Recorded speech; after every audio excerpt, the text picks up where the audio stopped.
Hello students, welcome to canonical classes. और आज मैं एक टॉपिक लेके आई हूँ that is salts preparation and classification. ठीक है, तो सॉल्ट्स की प्रिपरेशन करेंगे और उसकी क्लासिफिकेशन करेंगे, किस तरह से क्लासिफाई किया जाता है। तो सबसे पहले तो बात करते हैं कि हमने क्लासिफिकेशन और प्रिपरेशन तो करनी है, और करनी किसकी है? सॉल्ट्स की करनी है। तो व्हाट इज सॉल्ट? पहला क्वेश्चन तो हमारे पास यही है, तो व्हाट इज सॉल्ट? तो सॉल्ट तो ऐसा कोई इंसान हो ही नहीं सकता दुनिया में जिसको सॉल्ट ना पता हो। ठीक है, कोई भी चीज है सॉल्ट की वजह से ही टेस्टी होती है, और अगर सॉल्ट कम हो तो अच्छी भी नहीं लगती, और सॉल्ट ज्यादा हो जाए तो खराब हो जाती है। ठीक है, उसका टेस्ट खराब हो जाता है।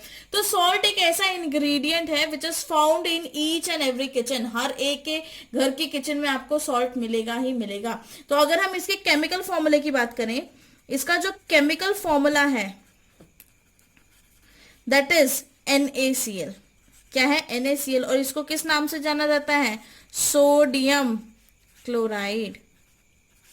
किस नाम से जाना जाता है? ये सोडियम क्लोराइड। ये सिंपली एक आयनिक कंपाउंड है जो दो आयंस से जोड़ के बना है ना। It is an ionic compound. It is an ionic compound.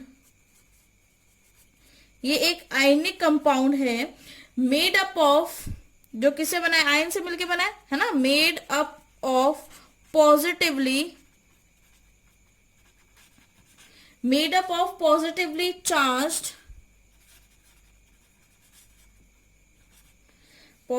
Charged ions, जिसको हम बोलते हैं कैटायन। पॉजिटिव चार्ज आयन को कैटायन बोला जाता है। ठीक है, and negatively charge ions and negatively negatively charged और नेगेटिवली चार्ज्ड आयंस है, जिसको क्या बोला जाता है? एनोड बोला जाता है। ठीक है, तो मतलब ये कैसे फॉर्म होता है? ये केमिकल फॉर्मूला हमने सॉल्ट का बोला, तो दैट इज NaCl। और इसको किस नाम से जाना जाता है? सोडियम क्लोराइड के नाम से जाना जाता है केमिस्ट्री में। ठीक है, ये एक आयनिक कंपाउंड है जो दो आयन्स को मिला के बनता है। और वो आयन कौन कौन से? एक positive and second one is your negative. ठीक है, एक कैटायन होगा, दूसरा एनायन होगा, दोनों को जोड़ोगे तो क्या बन जाएगा आपका? सिंपल आयनिक कंपाउंड बन जाएगा। एग्जाम्पल देखते हैं इसका कौन कौन से। फॉर एग्जाम्पल NaCl, जो आपके घरों में सॉल्ट होता है वो NaCl ही तो होता है, टेबल सॉल्ट। ठीक है, उसके बाद हम बात करें तो KCl, CuSO4, FeSO4। ठीक है, ये जितने भी हैं ये सारे K2SO4, ये जितने भी आपको कंपाउंड्स देखने को मिल रहे हैं ये सभी के सभी क्या है? सॉल्ट्स है। एक चीज और इंपॉर्टेंट जो आपको नोटिस करनी है यहाँ पे, जो आयनिक कंपाउंड है वो अभी तो आपको न्यूट्रल फॉर्म में दिख रहे हैं, लेकिन जैसे ही आप इसको एक्वा सॉल्यूशन में डालेंगे ये क्या हो जाएंगे? डिसोसिएट हो जाएंगे। डिसोसिएट मतलब ब्रेक डाउन हो जाएंगे। ठीक है, तो ionic compounds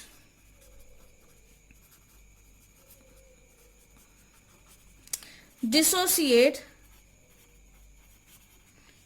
in aqueous solution. जो आपके आयनिक कंपाउंड्स हैं वो डिसोसिएट हो जाते हैं एक्वा सॉल्यूशन के अंदर। ठीक है, बहुत इंपॉर्टेंट चीज है। कोई भी आयनिक कंपाउंड है जो कि पॉजिटिव चार्ज से बना होता है, कोई भी पॉजिटिव चार्ज होना चाहिए एक्सेप्ट हाइड्रोजन। हाइड्रोजन को पॉजिटिव मत ले लेना आप। ठीक है, हाइड्रोजन को छोड़ के कोई भी पॉजिटिव कैटायन हो और नेगेटिव चार्ज होना चाहिए एक्सेप्ट OH नेगेटिव। मतलब अगर आपने इस आयनिक कंपाउंड को बनाना है तो पॉजिटिव और नेगेटिव आयंस चाहिए, लेकिन पॉजिटिव हाइड्रोजन पॉजिटिव नहीं होना चाहिए और एनायन हाइड्रोजन नेगेटिव नहीं होना चाहिए। इन दोनों के अलावा कोई भी होगा तो वो क्या होगा आपका? सिंपली हम उसको क्या बोलेंगे कि आयनिक कंपाउंड है, या फिर आपका क्या है? सॉल्ट है। ठीक है, तो चलिए अब इसके प्रिपरेशन को डिस्कस कर लेते हैं कि प्रिपरेशन क्या है। Preparation of salt.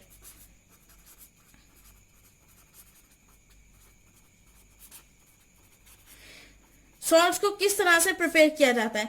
Major source जो है सॉल्ट का इज सी वाटर, है ना। मेजर सोर्स अगर हम बात करें, मेजर सोर्स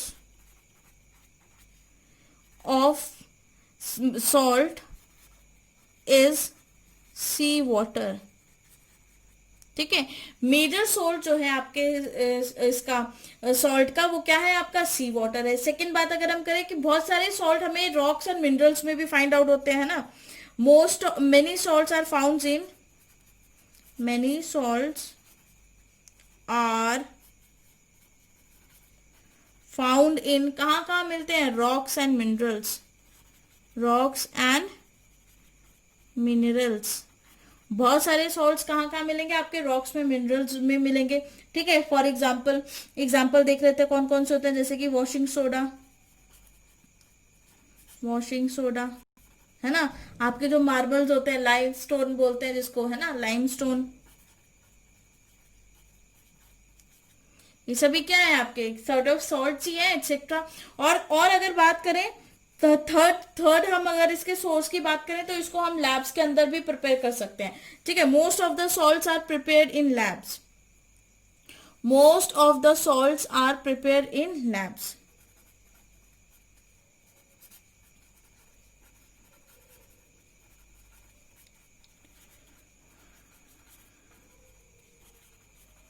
ठीक है, लैब्स के अंदर भी प्रिपेयर किया जाता है। और लैब्स के अंदर प्रिपेयर करने के लिए हमें क्या करना पड़ेगा, केमिकल रिएक्शन, जिनको हमने केमिकल रिएक्शन के पार्ट में कवर किया था, वो सभी केमिकल रिएक्शन जहां पे सॉल्ट की फॉर्मेशन हो रही थी, वो वन बाय वन सभी केमिकल रिएक्शंस को स्टडी कर लेते हैं। First and the most famous chemical reaction is neutralisation reaction, neutralisation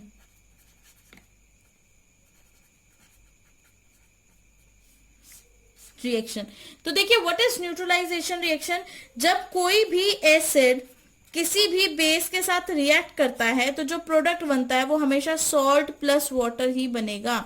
product हमेशा क्या बनेगा, सॉल्ट प्लस वाटर। तो यहाँ पे एसिड जो है वो HCl है, बेस जो है यहाँ पे दैट इज NaOH, बेस क्या है NaOH, तो जो यहाँ से प्रोडक्ट बनेगा that is NaCl plus water, ठीक है। तो यहाँ पर जो NaCl है, this NaCl is what, salt, salt ही तो है, और क्या है यहाँ पर, है ना। वहीं पे अगर हम सेकंड रिएक्शंस की बात करें, जब कोई भी मेटल किसी भी एसिड के साथ रिएक्ट करता है, कोई भी मेटल जब किसी भी एसिड के साथ रिएक्ट करता है तो प्रोडक्ट में हमेशा सॉल्ट बनता है, प्लस H2 गैस क्या होती है, इवॉल्व हो जाती है, ठीक है। तो यहाँ पर एग्जाम्पल देख लेते हैं, जैसे कि सबसे simple example, zinc plus H2SO4, ठीक है। तो क्या बनेगा, ZnSO4 प्लस H2 गैस क्या हो जाएगी, इवॉल्व हो जाएगी।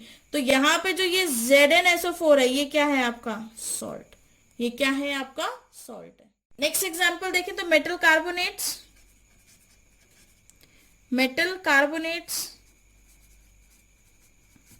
मेटल कार्बोनेट्स की रिएक्शन भी हमने पढ़ी है। तो अगर किसी ने नहीं स्टडी की है तो आप हमारी प्रीवियस वीडियोस देखें जिसमें केमिकल रिएक्शन मैंने बहुत डिटेल में पढ़ा रखा है, ठीक है।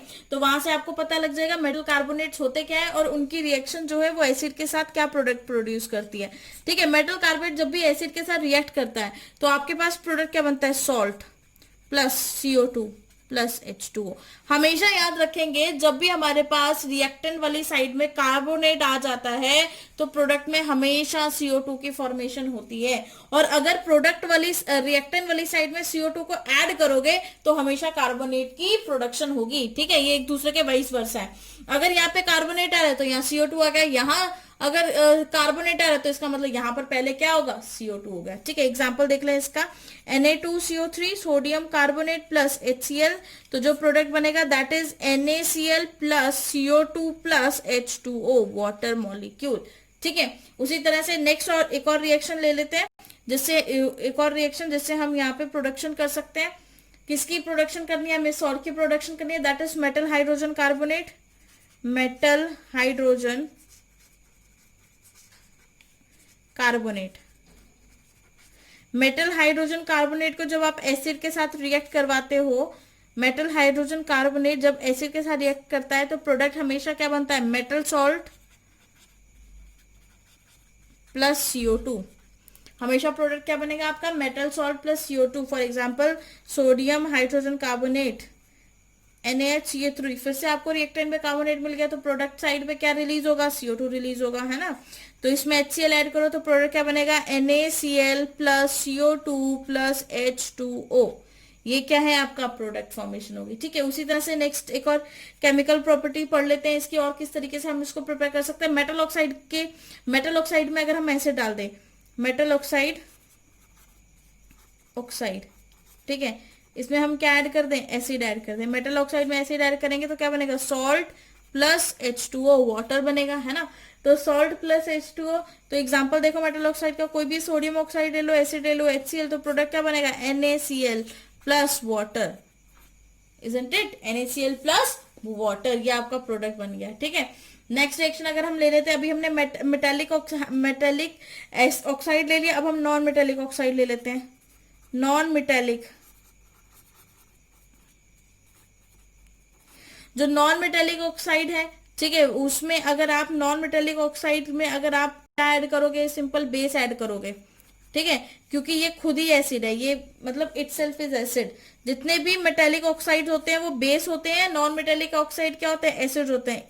इटसेल्फ क्या है, एसिड, है ना।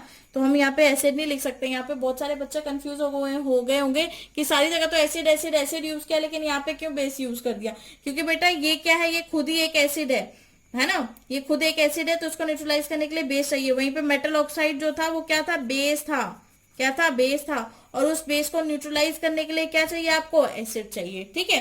तो जब भी बेस के साथ रिएक्ट करेगा तो जो प्रोडक्ट बनेगा that is salt and water, salt plus water, salt plus water. तो रिएक्शन देखो, जो मैंने बहुत डिटेल में आपको समझाई भी थी रिएक्शन, जहां पे एवोल्यूशन किसका हुआ था, कार्बन डाइऑक्साइड गैस का एवोल्यूशन हुआ था ना। और फिर कार्बन डाइऑक्साइड को दोबारा से आपने कैल्शियम हाइड्रोक्साइड में से पास ऑन कर दिया था, तो उसका कलर गायब हो गया था, हुआ था कि नहीं, ठीक है। तो बस वही दिखाने जा रही हूँ। अब मैं देखिए जरा, CO2 में अगर CaOH का होल ट्वाइस ऐड करोगे तो जो प्रोडक्ट बनेगा that is CaCO3 plus H2O।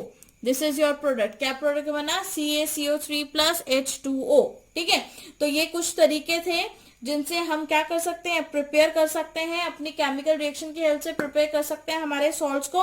कोई भी सॉल्ट हो, बस उससे रिलेटेड केमिकल प्रेजेंट होना चाहिए, हम इन सारी रिएक्शन में से उन सॉल्ट्स को इजीली फाइंड आउट कर लेंगे, ठीक है।